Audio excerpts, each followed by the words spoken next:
What's going on, everybody? Give it up for your openers. I thought Dehaj was like a character from the movie Get Out. Holy shit, man, what happened, bro? Yeah, I'm glad to be here, super glad to be here. Thank y'all for coming out to support, enjoy the show. We're gonna have a good time tonight. Winston-Salem, I love Winston-Salem. Does anybody in this building know how much I love Winston? Right?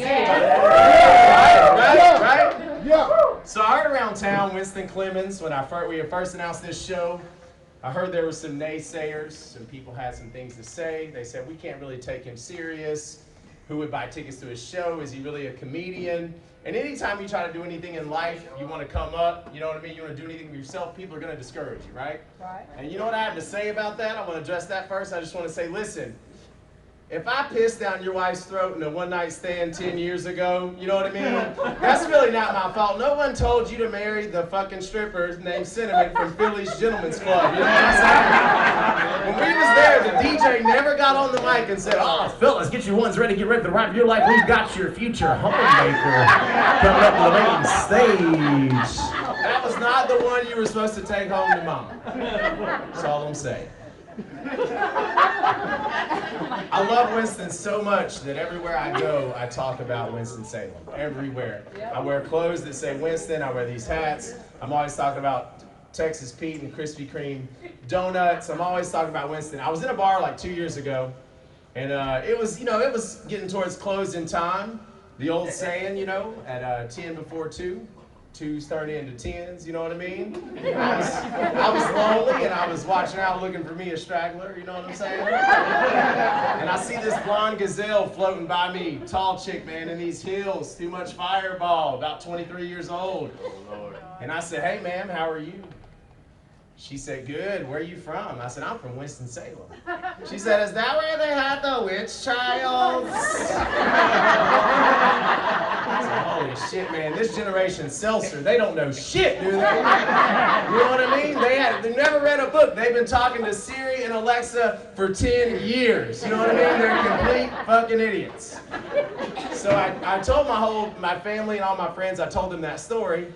And lo and behold, old Mom Dukes come through in the clutch like she always does. She met one of my friends about a year later, and I said, Mom, it's my buddy Josh. She said, where are you from? He said, I'm from Salem, Oregon. And my mom said, yeah, where they had the witch trials, right? She's a sociology major, not geography. So I'm here tonight to set the record straight. The witch trials did not happen in Salem, Oregon. They did not happen in Winston-Salem. They happened in Salem, Massachusetts, okay? Just for everybody. And nobody's been burned or hanged in Winston-Salem in a very long time. It's been years. It's been since, like, there was a black dude trying to get in Johnny and June's. I think that was the last one. Ironically, the same character that owned Johnny and June's used to own a place called the Red Rooster. Anybody know what happened there? They had a special deal for law enforcement. It was a shot special. Bullet bourbon. At Johnny and June's, black lives didn't matter. The Red Rooster, blue lives didn't matter. The same guy owns this place. Ain't this some shit? Tonight, no lives matter. I'm making fun of everybody tonight. If you're here, I'm making fun of you, every race, creed, and color. One of the problems with our society is instead of meeting on points of commonality and learning about each other and being willing to grow, what we do is we see a difference in someone and we automatically get mad at them, we refuse to understand them, and tonight I'm pointing out all the difference and y'all gonna shut the fuck up and laugh about it, you know what I mean? We're all gonna laugh, we're gonna have a good time, we really are. So we'll go ahead and we'll start in with Mom Dukes. Mom Dukes in the house, where you at? In the house, right? It's my heart right there, I love that woman, I really do. And my mom had me at 16. She had 3 kids. By the time she was 24 years old, not a lot of help. You know, it was tough. And she came out of those circumstances. We never had government assistance. She worked 2 and 3 jobs. She raised all 3 of us well. Everybody, grew up okay. My brother and sister went to college and graduated. And she became a homeowner later in life, got her bachelor's degree in her 40s. And you know what? She came through it, right? She came through it for Mom. But I'm going to tell y'all, for a while we were struggling. It was tough times. I thought kids in Section 8 housing were lucky, because we were in hardly ever 8 housing. My mom called me up years ago, and she said, it's on my bucket list. I want to go to outer space. I want to get in a spaceship. I want to go to outer space. And I didn't know what to say. She drinks, so I thought maybe she had too many. She just kept going. I want to get in a spaceship. I want to go high in the sky. I said back to her, I said, Mom, ain't gonna be no black dudes or Botswana in outer space. Ain't no need in you going. They ain't got none of your favorite shit. You know what I'm saying? She's in my fantasy football league. And every year, she's one of the guys. She puts on her shirt. She comes to draft night. She's in the league, right? She plays. And she kept coming in last place every time. And we couldn't figure out why. And then it occurred to me, I was like, damn, this is just another occasion where she'll choose all the wrong black dudes.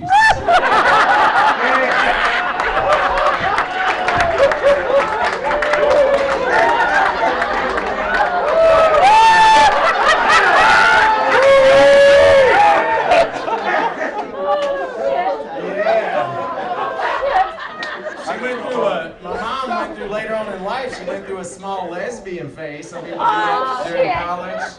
She did that during a midlife crisis, and that's okay, right? So my grandparents happened to bump into her and the girl some years ago. And the girl had the neck tattoos and the haircut from the Urban barbershop. Urban stands for black, white people. Because a lot of y'all in here look suburban, you know what I mean? So I can tell what my grandparents are thinking because I can tell by their expressions. And when they met the girl, I knew exactly what my grandfather was thinking when he looked at my grandmother. He met her and he was like, oh shit! Maybe black dudes ain't so bad.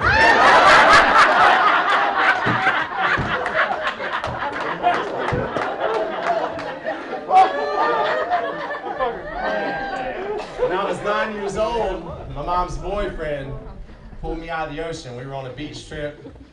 I swam way too far out in the ocean, and I got water in my mouth, and I was about to die, and I called his name, and he come and got me.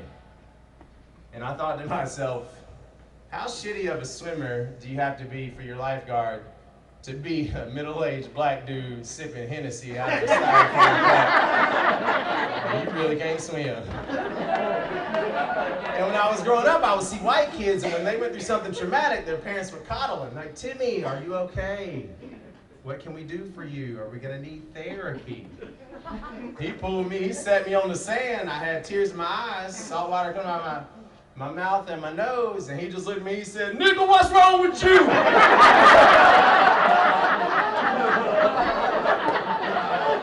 I knew he loved me, you know what I mean?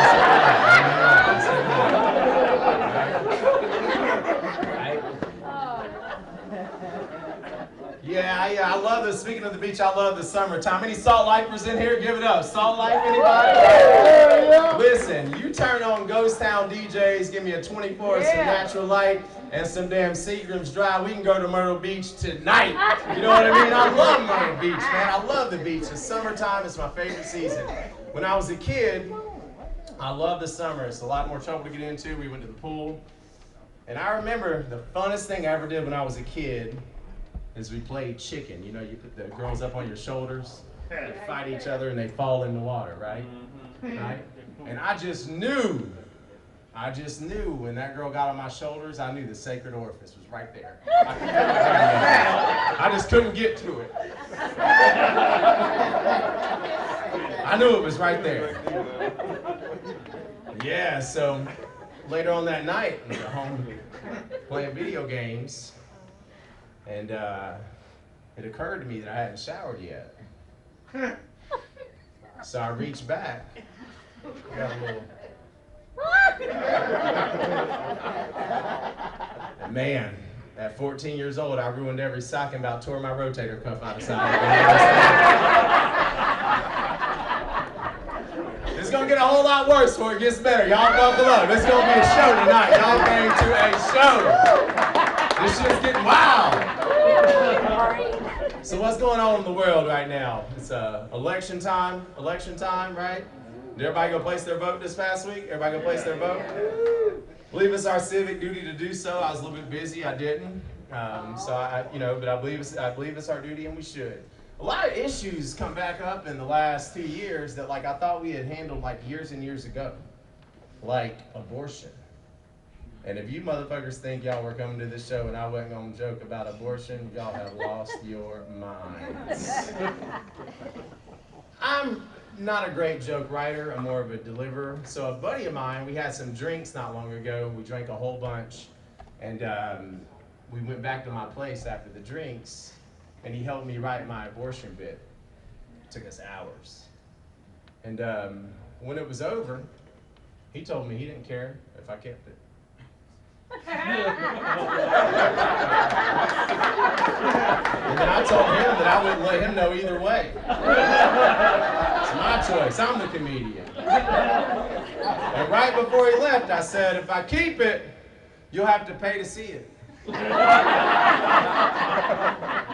Abortion jokes are weird, man. Everybody tenses up. It's like you start an abortion joke and it's like all the laughs can be just instantly suctioned out of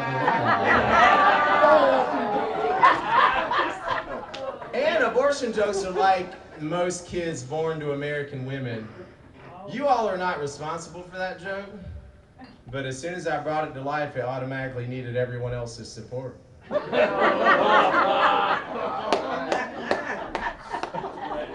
was doing my abortion bit at a place that has a balcony. Mom was at that show, it was earlier this year, and there was a pregnant lady up in the balcony. And she laughed so hard at my abortion bit that she fell down the stairs. And I thought for a $25 comedy ticket that she got a hell of a deal.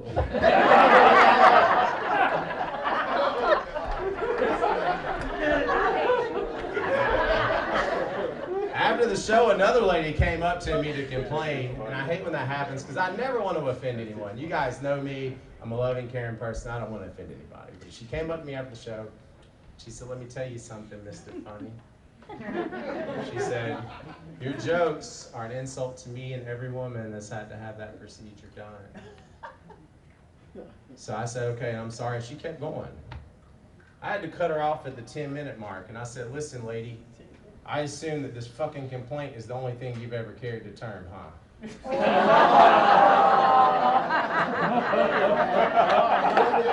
She was like, your jokes are just like a punch in the gut to this whole community of women. And I was like, now that you've done what you've done, punch in the gut really won't hurt anything, will it?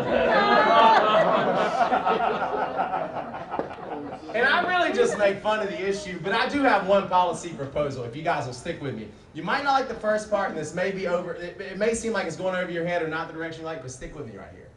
Your body, your choice, do whatever you like. This is my policy. This is what we should vote in, right? Let's take this to Congress. Do whatever you like. Have as many abortions as you want. Your body, right? Just keep having them. Have one a week for the rest of your life. I don't care. But you gotta own it. You can't keep doing this shit in anonymity. You gotta own it. So for every abortion you have, you gotta get the teardrop tattoo. You gotta get the teardrop tattoo. And if you have it after 16 weeks, it'll have to be like a pink or blue foot, right? Because then we would have known the truth. Anybody vote on that one? I'm with you, Tad. And I'm going to be honest, ladies, I'm going to tell you how us good, honest, hardworking American men would feel about a lady with that tattoo. I will tell you right now how we would feel if we saw her at a bar. He would instantly want to fuck her. Because we know that if something goes wrong, she vowed it. Now, long ago, I didn't want to wear a condom, and a girl looked at me and said, I ain't a killer, but don't push me.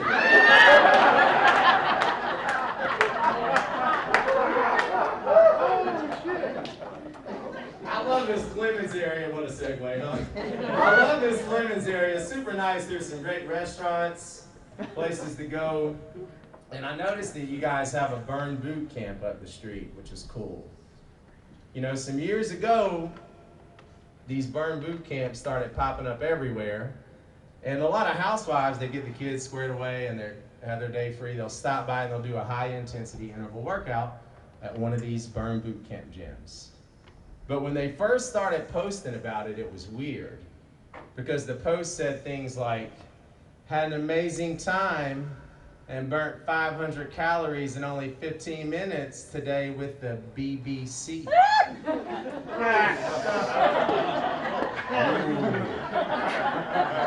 Somebody's got to tell them. Just by crowd response, we know who watches and who doesn't. $50 billion industry, I am not funding it myself. Somebody else, there's some other viewers, okay? And my thing is, I know that people watch porn, but I'm against, in our current state of economy, people paying for it. You mean to tell me gas is $4 a gallon? Chicken fingers at a restaurant's 15 bucks? Your 401k and benefits are higher than they've ever been, the economy's in the tank? And you're paying for Pornhub Premium, sir? Yeah. You do not care about your wife and children at all. You are a selfish piece of shit. You mean to tell me that little Haley wanted to go to cheer camp? Little Bryce wanted to go to space camp? You told them no, it was too expensive? But you got a subscription on your phone to where you can see what happens when the girl gets stuck in the dryer and 3 stepbrothers walk by? What the hell, man? This is out of control. This is nuts. Personally, I think porn killed Queen Elizabeth. Just stick with me. They never really told us if it was old age or what, but this is my theory. In England, BBC stands for British Broadcasting Corporation. I think one night before she went to bed, she was going to have her nightly tea and she was going to watch the news. The British Broadcasting Corporation. I think she told one of the servants at Buckingham Palace to turn it on. I think he screwed up and turned on the American BBC, which is way different. I think the Queen looked up with her tea and said, "Do what?"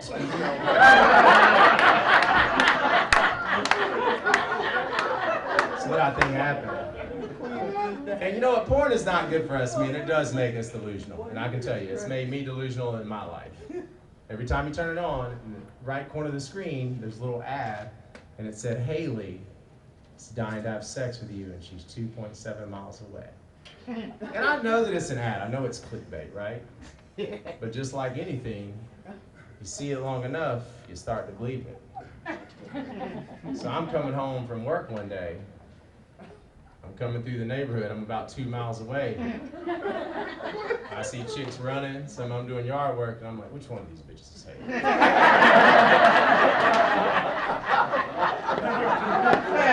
I went to Myrtle Beach and I struck out of the bar, and I got home and I turned on the porn and I saw it again.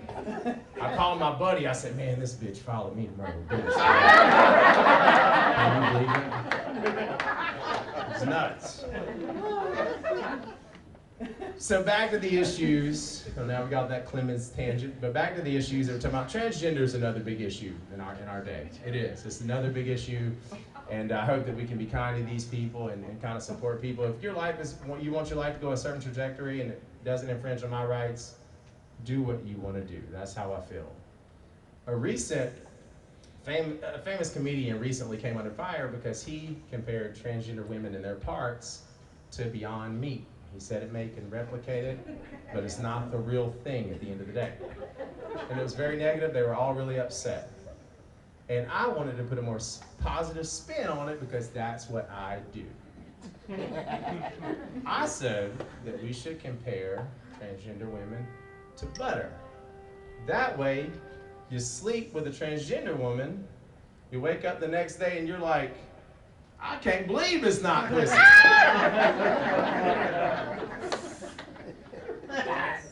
Yeah. And the surgeries are weird to me. The surgeries, it's a weird thing. They want to have the surgeries. That's all they, as soon as they want to have the surgeries for this or for that, they want to have the surgeries. That's the biggest thing. But I can tell you which surgery they should have first.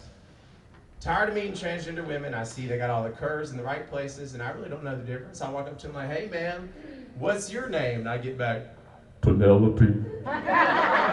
Surgeries for the voice box. That's all I'm saying. Let's do the voice box first before we go to the rest of the body. Until I see some beautiful transgender women out here, I start talking to them. These bitches sound like James Earl Jones reading the Ten Commandments. You know what I mean? Surgeries for the voice box. And the identify thing is super weird, right? You can identify as something that you're not. That's just weird. We'll leave it there.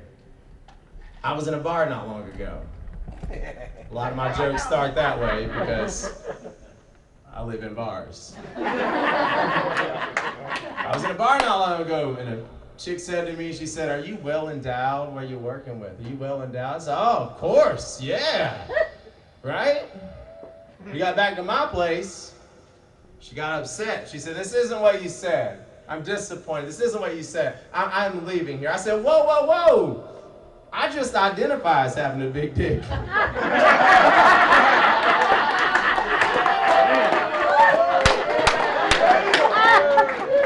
be mad at me, right? Really, I know more gay people than I know transgender people. I really do. And the one thing I love about gay guys is that they have so much sexual energy. Have you guys ever been around these creatures? Man, they are just always like horned up. Everything they say is about sex, right? Like it's crazy how charged up they are. I was at the grocery store the other day, and I tend to carry my groceries in my hand. I don't put them in a cart because I never think I'm gonna need as much as I do. I see my gay buddy down the aisle. I say, yo, Curtis, what's up? Awful big bananas you got there. Yeah, man, I try to eat a plant-based diet, and he says, and fuzzy little grapes dangling, fuzzy little grapes. I'm like, yeah, you should have a lot of fruits and vegetables color your plate. He said, how about those thick circular buns? Oh my goodness. I said, these are for black bean burgers, okay? Because I'm a vegetarian. He said, so no meat's going in between those buns, sir? No meat's going in between those buns? I didn't know what to say, man. I just hid my Greek yogurt and kept going. You know what I'm saying? I didn't want to know where that joke was going. Right? I went to a Christian college, and it was super strict. Like the girls had to wear the long skirts. They weren't allowed to tan or wear makeup. And it was really weird. They were inaccessible to us. We couldn't see them off campus. We weren't allowed to make physical contact with them. And then they put hundreds of rooms in a dormitory, 4 guys to a room. So with the females inaccessible, 4 guys to a room, guess what happened? Guys started turning up gay. And then as soon as they turned up gay, it was a Christian college, so they kicked them out. So it's like they had a gay breeding kennel in the dormitory, and as soon as they turned gay, they released them out into the wild, is what they did. Christian college was the gay breeding kennel, is what it was. When I worked at that gay bar for a year, man, they had worked at a gay bar for a year, and they had the best pickup lines. And the universal gay pickup line to a straight guy is this. They would say, bartender, are you straight? I would say, of course. What would you like to drink? They said, no, let's get back to that issue. Are you straight? Yes, I'm straight, man. They would say, well, so is a spaghetti noodle until it gets hot and wet. So that made me think. I was like, if Christian college is the gay breeding kennel, then a sauna is like a gay oven. You know what I mean? And what are y'all doing in the fucking sauna anyway, guys? Let's talk about that, right? Don't ever ask me to go into the sauna with you again. You're in there, you're hot and steamy, you're not watching anything on your phone, you're naked, there's no TV, and it's dark. I mean, it sounds like some gay shit, you know what I mean? Don't ask me to go in the sauna again. Yeah, anybody seen that, talking about gay people, anybody seen that Dahmer biopic on Netflix? Anybody, by round of applause, anybody seen that Dahmer? Man, that shit was gnarly, wasn't it? That was crazy. And one thing I love about the Dahmer biopic, there was a lot to unfold, right? And one of the things that I loved was his grandmother. He lived with his grandmother for a while. And his grandmother skipped over all the key details of the guys that he brought home. She skipped over the fact that they were drunk, that it was the middle of the night. She skipped over that they were roofied, they were stabbed, chopped up, and then they were, cooked and eaten. The only thing you hear her saying about the guys he brings home is the scene where she said, "Jeffrey, who is that?" And he says, "Grandma, it's my friend." And then she goes, "I didn't know you had friends that were black." I mean, the people are being chopped up and eaten. That's the only detail she caught. I mean, that's Jim Crow at its best. I was like, no way. Like, that is some hardcore racism. And I can tell you why he switched to black dudes. His first 2 victims were white, and the rest of his victims, the last 13 or 14, were black. And I can tell you why. Because I think that the first 2 victims, he slow boiled them or put them in an air fryer. He used turmeric or hollandaise sauce or some other white people shit that I don't really know what it is. And it didn't taste that good. I think he was disappointed. He said, "I need a better flavor." I think he said, "I'm gonna try dark meat. It's gotta be more flavor. There's probably more meat on the bone, right?" So I think his first black dude, he chopped him up. He put him on a George Foreman and he put some Sweet Baby Ray's on him. You know what I'm saying? He put some Sweet Baby Ray's on him, right? Right? That's what I think happened. My best friend's here and he says some of the dumbest things. The other day we were talking about the Dahmer biopic and he said, "Hey man, have you heard about the guy that escaped from Jeffrey Dahmer?" He said, "Man, his life's never been the same. It's like he's never been able to get his life on track since he escaped and helped Jeffrey Dahmer get caught in the depression. He's been in and out of jail, and it's just, man, he's not doing well, man. He was never able to figure out after that." And I'm like, I'm not sure he was the smartest motherfucker to begin with. You know what I'm saying?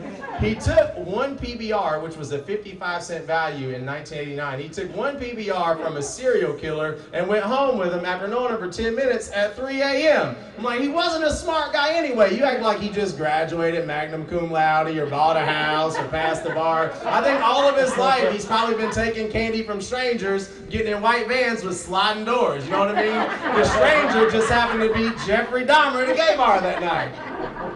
I was no fucking genius to begin with. So, now that we're done with Jeffrey Dahmer and racism, oh, I know where I was going. You religious people. Some religious people in the house. Give it up if you're religious, if you believe. Y'all listen. Don't be ashamed. I know some of you. That's okay, no biggie. But I'm going to talk shit about y'all too. Just go ahead and get ready. I got some things to say. Got some issues with you people. Every time I'm stuck behind a shitty driver, they've got a fucking Elevation church sticker. Or some kind of church sticker. Do not fuck up your church's reputation because you cannot drive.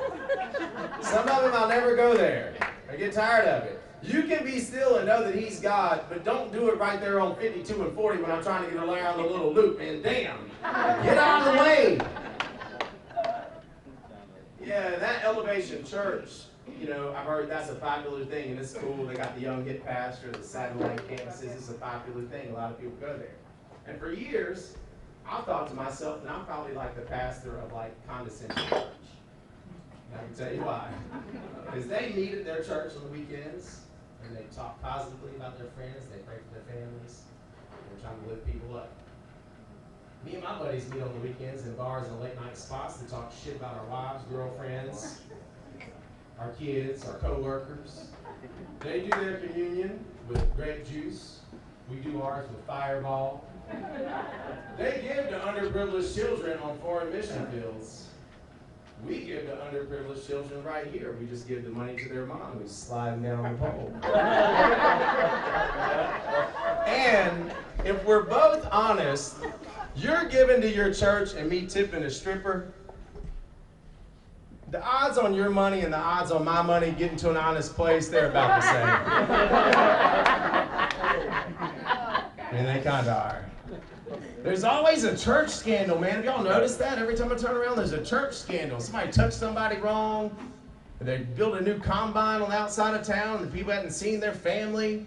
There's always something going wrong. It's terrible. What I think happens is at first they start innocent, and they're doing the right thing. They're helping the community.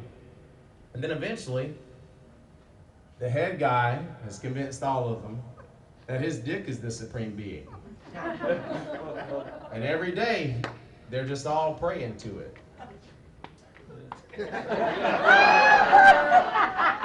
Until the government finds out that women and children are praying they have to come in on them, take over the place.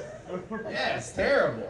And I knew pastors were making way too much money when this past summer I saw the headline where an NFL player, after 2 years, he made the team for the 3rd year for the Indianapolis Colts, and he retired to go into the ministry.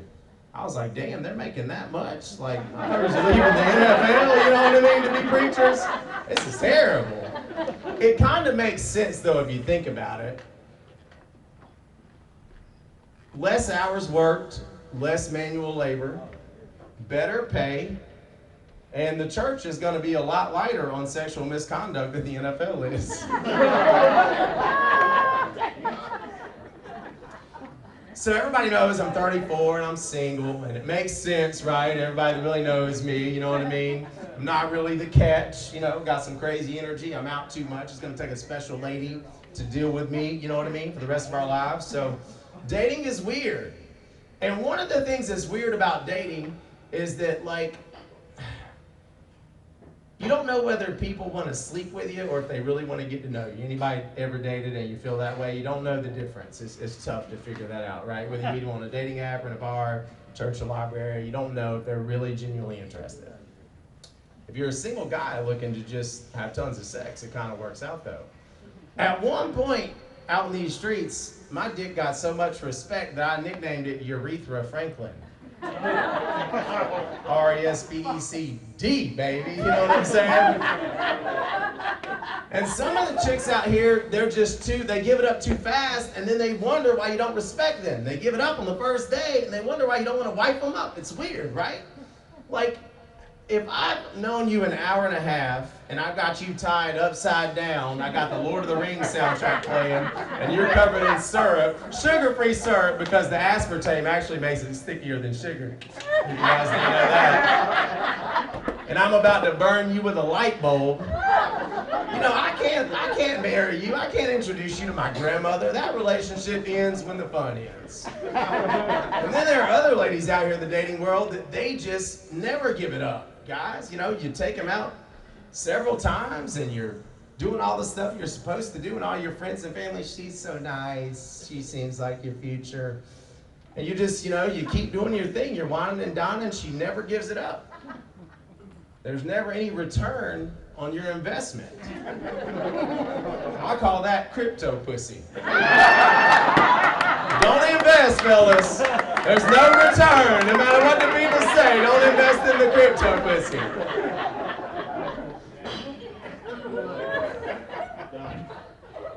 I heard the gentleman in the front row, crypto's going down. You know what I mean? Yeah, right?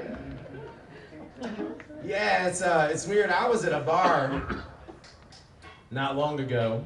There's another one of those jokes. I was at a bar not long ago, and I walked by a chick, and she said, "Would you like to take a car bomb with me?"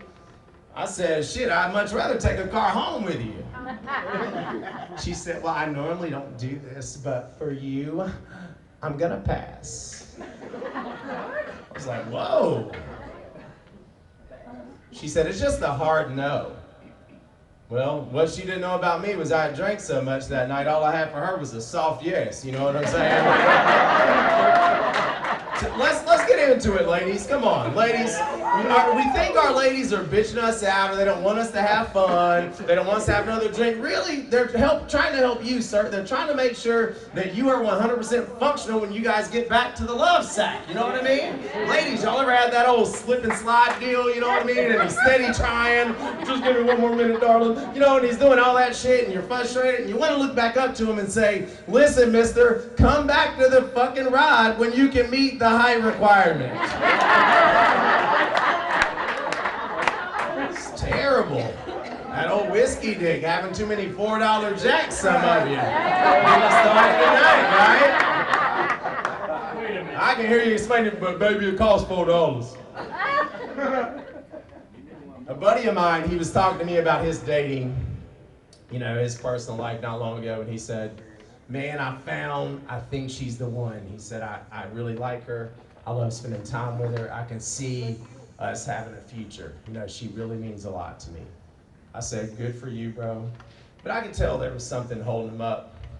So I said, what's the holdup? He said, man, she's married. He said she's been married 20 years, but her husband hadn't touched her in 5 years. He doesn't want to do anything physical. He doesn't want to spend any time with her, you know. And I don't know what I said at that point. I gave him some kind of good golly advice, something like, just because they have a goalie doesn't mean you can't score, or some shit like that. I don't really know what I said. But later on in the conversation, then he breaks out this fact. He says, also, dude, I hate to tell this to you, he said, but I've been struggling with erectile dysfunction lately. So I started thinking, I didn't say this to him, but I thought this lady is both confused and confusing. I said, so I'm thinking, ma'am, you're risking possible loss of alimony, a possible alienation of affection lawsuit, your social standing, your relationships with your kids, your house and your retirement, all to step out and be with some limp dick motherfucker over here. Are you kidding me right now, lady? What are you thinking? I'm not a middle-aged lady looking to cheat on my husband and ruin my life, but if I was, I'd be stepping out for a stud, you know what I mean? It would be Superman with a 13-incher if I'm stepping out of my home and willing to risk all that. He would probably be like a tall, awkward, muscular mulatto comedian from Winston-Salem. I had to tell a joke about fucking myself tonight, you know what I'm saying? So then I thought, I wonder if that lady breaks her phone and she goes to the phone store and they're like, man, what kind of phone would you like? She's like, another one with a broken screen. Or if she totals her car, does she go to the dealership and she's like, hey, it's towed here, do I get any trading value? They're like, yes, ma'am, what kind of car would you like? And she's like, another one that doesn't run. Or any football fans in the house? Or if you were rooting for the Cleveland Browns for 20 years and you got frustrated and you said, we never won the Super Bowl, we shuffle coaches in and out, we can't keep a quarterback, we don't win very often, we don't use our draft picks right. As a fan, this isn't getting me off anymore. I don't want to do this. Would you quit with the Browns and turn around and start cheering for the Panthers?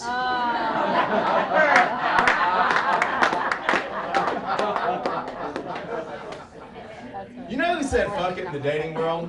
I can tell you guys who said fuck it and it totally worked out. Like this guy started making bad decisions in the dating world and it all went well for him. I was watching a commercial not long ago and it's an antiviral drug commercial. And the gentleman has this nice hairdo, he has this pearly white smile, and he's dressed in a suit, and he looks great. They show him running a 5K, and then they show him sitting in a social setting like a bar with beautiful women, and then they show him working in a nice cubicle, and they're talking about how grand his life is, then he starts talking. And I mean, I was watching Alfonso from Devato, and I was like, it looks like HIV's kind of working out, you know what I'm saying? Like, I don't know what his life was like before that, you know what I mean? But now he's on TV and everything, you know what I'm saying? It's like he made some bad dating decisions and his life got better, you know? I don't know. I can't say. I mean, I just feel like he was sinning, but now he's winning, you know what I mean? Like, he ain't got no white T cells in his blood count, but he got cuff links though, you know what I mean? He got some cuff links on. He's got no immune system, but he's got that Jose Banks suit looking fresh as hell, you know what I mean? Damn. Like, I don't know if there's anybody out here struggling. HIV might be the way to go. How awkward is that, right? I just had to say that, I'm sorry. But yeah, he's really doing all right. You know, I never set out to be a comedian, and every night my act's improving, and I love it, and I'm enjoying being up here. I thank all you for coming out.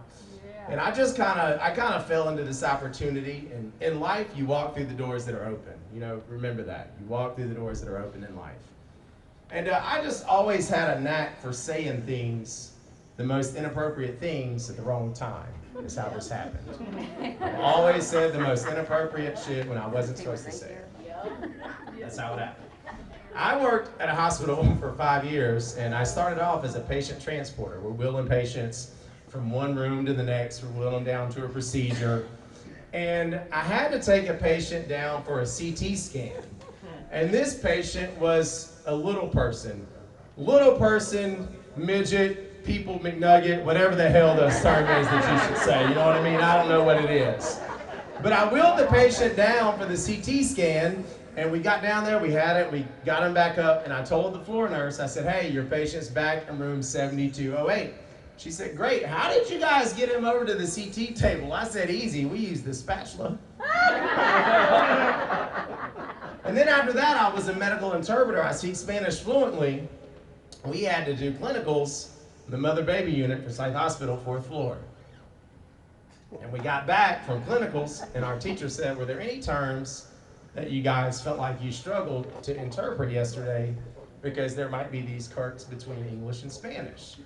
And I said, hell, it looks like ain't no fucking pull out in Spanish, you know what I mean? I don't think they got that already. I said, I just don't think they know that term or the concept, man. I mean, it was nuts. Speaking of your local area hospitals, man, y'all are in some shit lately, aren't you? One registered nurse has been charged with 2 counts of murder, giving patients lethal injections of insulin. Yeah, his job title was RN, his job description was do you in. A lot of my friends around town did themselves in, and they just had too much of one thing or another. I lost a lot of my friends to drugs. It's been a terrible thing. My family's had to help me through it, true story. It's been terrible. I've been to some funerals with people that should still be here. But the one thing I hate about the whole situation when someone ODs is that everybody talks about it so negatively. Everybody says, oh, they couldn't figure it out. They couldn't shake their demons, yada, yada, yada. They got those sad-ass heroin obituaries. Ever read one of them? Yeah, it makes me want to do heroin when I read it, you know what I'm saying? And I read an article the other day, side note, online about how the Halloween candy should be inspected because people are putting heroin in Halloween candy.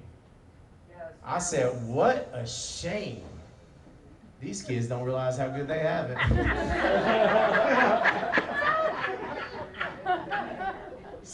So people talk shit about my friends, but I feel like when it's not booze and drugs and people do stupid things and they die, they still figure out a way to put a positive spin on it. Steve Irwin, the crocodile hunter, he dies fucking with a stingray. Stingrays live in their own natural habitat where humans aren't supposed to be, but he dies fucking with a stingray, and everybody commends him and talks about him like he's a hero, right?